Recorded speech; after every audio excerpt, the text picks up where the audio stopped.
Students, today's video is for class 8। लेकिन उससे पहले कुछ बात कर लेते हैं। आपको पता है कि कोरोना की सेकेंड वेव लगभग हमारे यहाँ शुरू हो चुकी है और दोबारा से केसेस बढ़ने शुरू हो गए हैं। तो you need to keep safe, you need to follow the safety guidelines. बेटा बिल्कुल भी घर से बाहर ना निकलें अनटिल और अनलेस आपको बहुत ज़्यादा अर्जेंसी है या कुछ इमरजेंसी है, आपको घर से बाहर निकलना पड़ रहा है तो आप मास्क लगा के निकलें, ठीक है। और अगर जब घर वापस आए तो अपने पूरे जो कपड़े हैं उनको चेंज करें, इनको वॉश करें, शूज़ को बाहर ही उतार दें। दिन में लगातार 1-1 घंटे बाद, 2-2 घंटे बाद अपने हैंड्स को अच्छे से सोप से वॉश करते रहें, ठीक है। और कम से कम 2 गज की दूरी यानी 6 फीट, लगभग 6 फीट की दूरी आपको बना के रखनी है अननोन पीपल से, या अगर आप बाहर किसी भी क्राउडेड प्लेस पे जा रहे हैं अवॉइड ही करना बाहर निकलना। Keep safe, stay safe, stay at home. Okay, so now we start our next chapter, cell structure and functions. Class 8 का नया चैप्टर शुरू कर रहे हैं आज, सेल स्ट्रक्चर एंड फंक्शंस। तो सेल होता क्या है बेसिकली? सेल क्या है? Cell is the basic unit of life. जैसे अगर हम बात करते हैं कि बेसिक यूनिट, और जिसमें मैंने लिखा है कि structural and functional unit of life, यानी कि जितने भी ऑर्गेनिजम्स इस अर्थ पे एग्जिस्ट करते हैं, चाहे वो माइक्रोस्कोपिक हो, that can be seen by microscope, that cannot be seen by naked eyes। जितने भी माइक्रो ऑर्गेनिजम्स, माइक्रो मतलब जो बिल्कुल माइक्रोस्कोप के अंदर नजर आते हैं वो, या विशालकाय यानी कि बहुत जो जाइगेंटिक एनिमल्स है, जैसे हमारा एलिफेंट है, ठीक है, या पुराने टाइम में मैमथ हुआ करता था, ये सभी ऑर्गेनिजम्स जो है सब सेल से मिलके ही बनते हैं।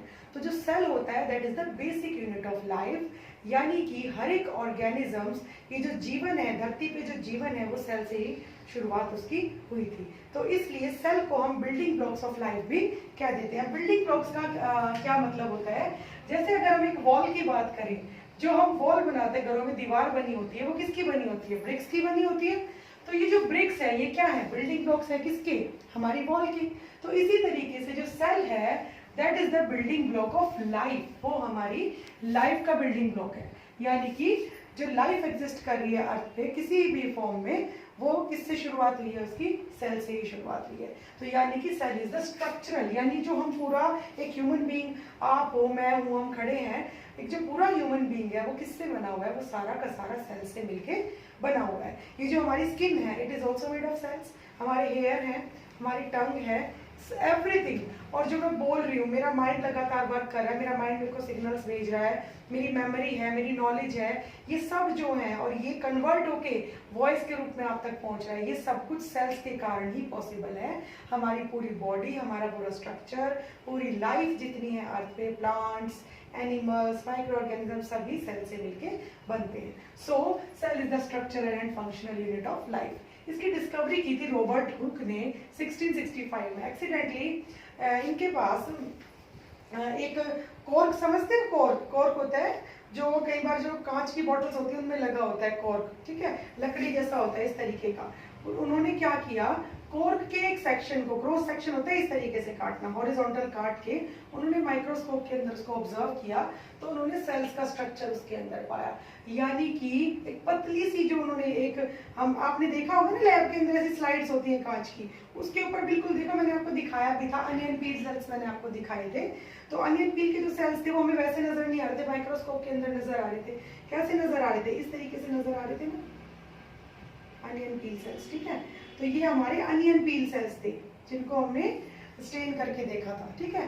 तो इस तरीके का स्ट्रक्चर उनको दिखाई दिया तो उन्होंने इसको नाम दे दिया सेल्स। तो these are the smallest unit of life. अब सेल जो है बहुत ज्यादा छोटे भी हो सकते हैं। स्मॉलेस्ट सेल जो होता है वो होता है 0.1 to 0.5 माइक्रोमीटर। माइक्रोमीटर से बहुत ज्यादा छोटा माइक्रोमीटर बैक्टीरिया होता है। Smallest cell on earth is bacteria. Bacteria जो होते हैं these are not visible to naked eyes. हम उनको अपनी नॉर्मल आई से, नेकेड आइज से नहीं देख सकते, उनको माइक्रोस्कोप के अंदर ही देख सकते हैं। और जो लार्जेस्ट सेल है on earth is ostrich egg. जो शुतुरमुर्ग होता है उसका जो अंडा होता है that is also an egg. उसकी डायमेंशन होती है, मतलब लंबाई चौड़ाई 170 मिलीमीटर बाय 130 मिलीमीटर के लगभग वो होता है। तो largest cell on earth is ostrich egg. Okay, उसके बाद on the basis of cells के नंबर ऑफ सेल्स कितने हैं किसी ऑर्गेनिज्म में? ऑर्गेनिज्म जो है वो 2 तरीके के होते हैं। पहले है यूनिसेलुलर ऑर्गेनिज्म। यूनि मतलब एक, वो ऑर्गेनिज्म जो केवल एक सेल से मिलके बने हैं, यानी केवल एक ही सेल है और वही सारे फंक्शन परफॉर्म कर रहा है, उनको हम कहते हैं यूनिसेलुलर ऑर्गेनिजम्स। और जो बहुत सारे सेल से मिलके बनते हैं उनको हम कहते हैं मल्टीसेलुलर ऑर्गेनिजम्स। मल्टीसेलुलर ऑर्गेनिजम्स में हर कोई आ जाएगा, बीट एक अर्थवॉर्म है या छोटी सी चींटी है या फिशेस हैं, बर्ड्स हैं, एनिमल्स हैं, ह्यूमंस हैं, वेल है, ये सब मल्टीसेलुलर ऑर्गेनिजम्स हैं कि बहुत सारे सेल्स के बनते हैं। अब यूनिसेलुलर ऑर्गेनिज्म में पहला जो एग्जांपल मैंने यहाँ पे ड्रॉ किया है दैट इज अमीबा। अमीबा जो होता है वो एक यूनिसेलुलर ऑर्गेनिज्म है, वो एक ही सेल से मिलके बना है, यानी कि एक ही सेल है जो कि ऑर्गेनिज्म है, अमीबा हम उसको बोलते हैं। आप देख रहे होंगे कोई शेप तो है नहीं, उसकी जो शेप होती है वो जेली जैसी होती है, किधर से भी बढ़ जाता है। जेली देखिए, आप खाते हो ना जेली, ठीक है, वो जो कप में आती है और वो ऐसे ऐसे हिलती रहती है। तो जेली जो होती है उसकी कोई शेप नहीं होती, जिस चीज में डाल दोगे वैसी शेप उसकी हो जाती है और इधर उधर होती रहती है। तो ये जो अमीबा होता है उसकी जेली जैसी शेप होती है, ठीक है। ये अमीबा का हमने स्ट्रक्चर बनाया है जो कि एक सिंगल सेल है। इसके अंदर ये जो राउंड राउंड आपको नजर आ रहा है इसको हम बोलते हैं न्यूक्लियस। ये न्यूक्लियस है उसका। न्यूक्लियस क्या होता है बेटा? न्यूक्लियस के अंदर जेनेटिक मटेरियल पड़ा होता है। जेनेटिक मटेरियल सोचोगे अब आप क्या होता है? जो वो मटेरियल जो कि किसी और ऑफस्प्रिंग को यानी बच्चे को उसके पेरेंट्स के कैरेक्टर्स देता है, उसी को हम जेनेटिक मटेरियल कहते हैं। अब कई बार आपने सुना होगा कि कोई बोलता है कि you look like your mother, कि आप अपनी मम्मी की तरह दिखाई देते हो, यानी आपकी मदर के कैरेक्टर आपके अंदर आए हैं। कोई बोलता है कि आपकी नाक आपके पापा जैसी है, कोई बोलता है कि आपकी आंखें आपकी दादी जैसी हैं। तो ये जो कैरेक्टर्स हमारे ट्रांसफर होते हैं एक जनरेशन से दूसरी जनरेशन में, ये इस जेनेटिक मटेरियल के कारण ही ट्रांसफर होते हैं। और ये किस फॉर्म में होता है? ये क्रोमोसोम्स के फॉर्म में न्यूक्लियस के अंदर पड़े होते हैं और क्रोमोसोम्स के अंदर प्रेजेंट होते हैं हमारे जीन्स। जीन्स, इनको हम जीन्स बोलते हैं, पहनने वाली जीन्स नहीं, ठीक है। क्रोमोसोम्स के अंदर जीन्स प्रेजेंट होते हैं और जीन्स के अंदर प्रेजेंट होता है डीएनए। आपने सुना होगा ना, टीवी सीरियल वगैरह देखते हो या न्यूज़पेपर पढ़ते हो कि डीएनए टेस्ट हुआ, डीएनए टेस्ट हुआ। डीएनए टेस्ट क्या होता है? डीएनए जो होता है वो जेनेटिक मटेरियल होता है किसी भी सेल का। उससे पता चल सकता है, अगर मेरा डीएनए टेस्ट होगा तो वो मेरी कैरेक्टरिस्टिक्स शो होंगी उसमें, ठीक है। मेरा ब्लड ग्रुप, मेरे ही जीन्स जो है, मेरी जो व्हाटएवर जो मेरे कैरेक्टर्स हैं, ट्रेट्स हैं, वो सारे के सारे हमारे जेनेटिक मटेरियल में प्रेजेंट होते हैं। तो न्यूक्लियस जो है उसके अंदर जेनेटिक मटेरियल पड़ा होता है जो कि ऑफस्प्रिंग को यानी बच्चों को ट्रांसफर होता है, ठीक है। और ये इसके चारों तरफ, न्यूक्लियस के चारों तरफ एक jelly like structure, jelly like मतलब ना तो पूरा सॉलिड ना पूरा लिक्विड पड़ा है, जिसको हम साइटोप्लाज्म कहते हैं। साइटोप्लाज्म होता है लिक्विड सा मटेरियल जो न्यूक्लियस को घेरे हुए है, ठीक है। और ये जो आपको दिखाई दे रही है ये है इसकी लाइनिंग और इसको हम कहते हैं प्लाज्मा मेम्ब्रेन। ये प्लाज्मा मेम्ब्रेन मतलब कवरिंग जो है उसको हम प्लाज्मा मेम्ब्रेन कहते हैं। ये सेलेक्टिवली परमेएबल होती है, कुछ चीजों को आने देती है अंदर, कुछ को नहीं आने देती। अब मैंने यहाँ पे एक चीज यहाँ पे मार्क किया है, सूडोपोडिया। अब आप सोचोगे कि ये एक यूनिसेलुलर ऑर्गेनिज्म है तो इसके अंदर सारे फंक्शन कैसे होंगे? ये खाएगा कैसे, ये पिएगा कैसे, ये चलेगा कैसे, ठीक है। तो ये जो फंक्शन है ये परफॉर्म होते हैं अमीबा के अंदर सूडोपोडिया के अंदर से। ये किधर से भी बढ़ जाता है, मैंने आपको बताया ना कि ये जेली लाइक है तो ये किधर से भी बढ़ जाता है। तो इनको हम बोलते हैं सूडोपोडिया। सूडोपोडिया, सूडो मतलब फॉल्स, पोडिया मतलब फीट। अब इसके पैर तो है नहीं, इसकी कोई शेप तो है ही नहीं, ठीक है। तो यानी कि इनको हम सूडोपोडिया बोलते हैं। इसकी जो बॉडी है वो इसकी प्रोजेक्शंस मतलब आउटग्रोथ बाहर को निकल जाती है कहीं से भी। तो इसी की मदद से वो क्या करता है? मूव करता है और इसी की मदद से वो फूड लेता है, ठीक है। जैसे कोई फॉरेन मटेरियल इसके अंदर आ गया यहाँ, ठीक है, इसको एक इनगल्फ करना है मतलब निगलना है, तो ये इसकी बॉडी है वो बढ़ जाएगी, सूडोपोडिया को घेर लेंगे और ये जो है सेल मेम्ब्रेन के थ्रू अंदर बॉडी में चला जाएगा। इस तरीके से न्यूट्रिशन जो है अमीबा ले लेता है, ठीक है। और इसको हम बोलते हैं फेगोसाइटोसिस। ज्यादा डिटेल में नहीं जाते हैं, सेल ईटिंग प्रोसेस बोल देते हैं इसको, सेल ईटिंग के। इस तरीके से ये सेल ईट करता है और इसी तरीके से ये सेल ड्रिंक भी करता है। सूडोपोडिया जो है उसके फूड को या लिक्विड को घेर लेते हैं और अंदर वो चला जाता है उसकी बॉडी के अंदर। इस तरीके से एक ही सेल जो है सारे फंक्शंस परफॉर्म करता है। अगर इसको वेस्ट बाहर निकालना है तो इसके अंदर छोटे छोटे वैक्यूल बन जाते हैं और जो वेस्ट है वो बाहर निकल जाता है प्लाज्मा मेम्ब्रेन के जरिए। वैक्यूल क्या होता है? एक पार्ट होता है सेल के अंदर खाली होता है जो कि, ठीक है। तो वैक्यूल एक जगह, वैक्यूल जगह को बोलते हैं, खाली जगह को।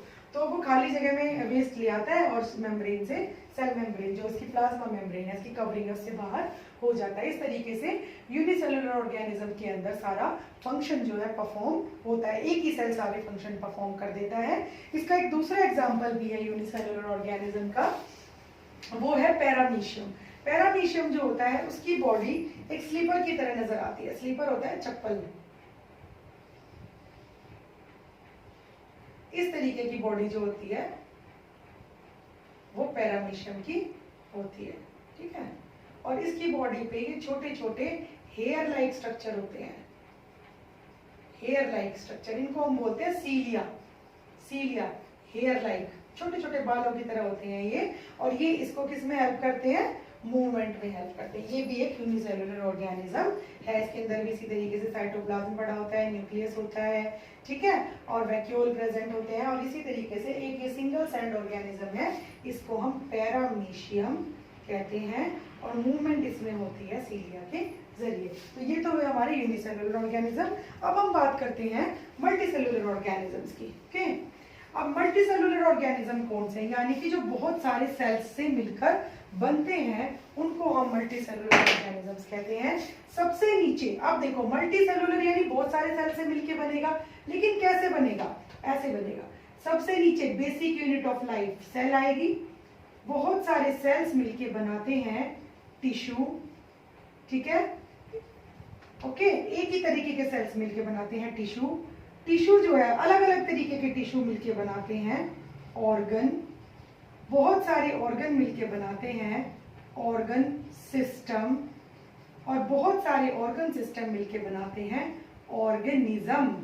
ऑर्गेनिज्म यानी कि जीव, ये कुछ भी हो सकता है ऑर्गेनिज्म, ये ह्यूमन भी हो सकता है, मतलब मनुष्य, ये फिश भी हो सकती है, ये बर्ड भी हो सकता है, यानी कि इन सभी ऑर्गेनिजम्स में ये सब मल्टी सेलुलर, बहुत सारे सेल से मिलके बनने वाले जीव हैं। इनके अंदर बहुत सारे सेल्स होंगे, एक जैसे सेल मिलके टिश्यू बनाएंगे जो कि एक ही फंक्शन परफॉर्म करते हैं। जैसे अगर हम बात करते हैं कनेक्टिव टिश्यू की, हमारी बॉडी में कनेक्टिव टिश्यू कौन सा है जो पूरी बॉडी को कनेक्ट किए हुए, जोड़े हुए है, वो है हमारा ब्लड।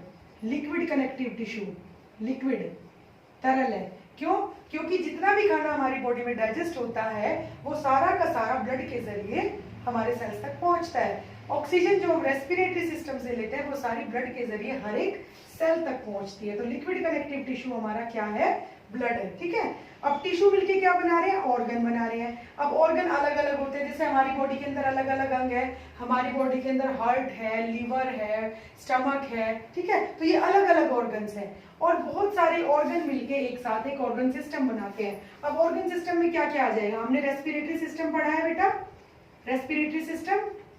रेस्पिरेटरी सिस्टम में कौन कौन से ऑर्गन्स होते हैं, ये तो हो गया ऑर्गन सिस्टम, रेस्पिरेटरी सिस्टम। अब इसमें ऑर्गन कौन कौन से रेस्पिरेटरी सिस्टम में, हमारे नोस्ट्रिल्स, जहां से हवा आएगी नाक में, फिर विंड पाइप, ये भी एक ऑर्गन है। विंड पाइप के बाद हमारे लंग्स, लंग्स भी एक ऑर्गन है। उसके बाद डायफ्राम, डायफ्राम भी एक ऑर्गन है, ओके। अब यहाँ पे जो ऑक्सीजन आई है उसको कौन पहुंचाएगा पूरी बॉडी में, हमारा हार्ट। हार्ट कौन से सिस्टम का हिस्सा है, हार्ट हिस्सा है सर्कुलेटरी सिस्टम का, यानी कि एक और सिस्टम आ गया, ठीक है। हार्ट, हार्ट के साथ क्या जुड़ी है, हमारे ब्लड वेसल्स। कौन कौन से होते हैं blood vessels, arteries and veins. Arteries pure blood यानी ऑक्सीजन वाला ब्लड, हमने क्लास 7th में पढ़ा था, ऑक्सीजन वाला ब्लड पूरी बॉडी में पहुंचाती है, और वेन्स जो है कार्बन डाइऑक्साइड वाला ब्लड हार्ट तक लेके आती है। हार्ट से फिर वो लंग्स में जाता है प्योर होने के लिए, और कार्बन डाइऑक्साइड बाहर चली जाती है। इस तरीके से बहुत सारे सिस्टम, ऑर्गन सिस्टम हमारी बॉडी के अंदर होते हैं। रेस्पिरेटरी सिस्टम है, सर्कुलेटरी सिस्टम है, डाइजेस्टिव सिस्टम है, हमारा नर्वस सिस्टम है, हमारा जो ब्रेन है, और ब्रेन से स्पाइनल कॉर्ड, हमारी जो रीढ़ की हड्डी होती है, उसके अंदर पूरी नर्व्स होती हैं, नसें होती हैं, जो कि पूरी बॉडी में सिग्नल्स पहुंचाती हैं अलग अलग काम करने के लिए। पलकों का झपकना, प्यास लगना, भूख लगना, बोलना, सुनना, देखना, ये सब कुछ जो है पॉसिबल है हमारे ब्रेन की वजह से। हर एक एक्शन का एक सेंटर हमारे ब्रेन के अंदर होता है जो कि नर्व्स के जरिए, नसों के जरिए पूरी बॉडी को कंट्रोल करता है। तो ये नर्वस सिस्टम हो गया, यानी बहुत सारे सिस्टम मिलके एक ऑर्गेनिज्म यानी कि एक जीव बना देते हैं। इस तरीके से मल्टीसेलुलर ऑर्गेनिज्म जो है वो बनते हैं। क्लियर है, समझ आ गया आपको? ठीक है, तो इस तरीके से हमारे ऑर्गेनिज्म बनते हैं और मल्टीसेलुलर ऑर्गेनिज्म बन जाता है। ठीक है,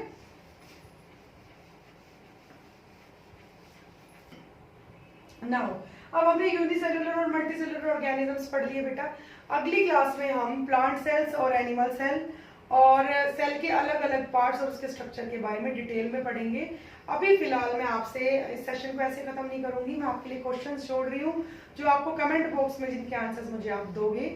name 2 unicellular organisms, 2 unicellular organisms के एग्जांपल्स दीजिए। दूसरा, what is the difference between unicellular and multicellular organisms, दूसरा क्वेश्चन ये है मेरा। तीसरा क्वेश्चन मेरा है what is the function of nucleus, nucleus का क्या फंक्शन होता है। सो दैट्स ऑल फॉर टुडे। ये पूरा मैंने आपको बताया कि सेल किस तरीके से हमारी स्ट्रक्चरल और फंक्शनल यूनिट है लाइफ की, ऑर्गेनिजम्स कितने टाइप के होते हैं और किस तरीके से एक यूनिसेलुलर ऑर्गेनिज्म के अंदर सारे फंक्शन एक ही सेल करता है और मल्टीसेलुलर ऑर्गेनिज्म में बहुत सारे सेल्स मिलकर इस फंक्शन को परफॉर्म करते हैं। So that's all for today. Take care, good bye, stay safe, stay home.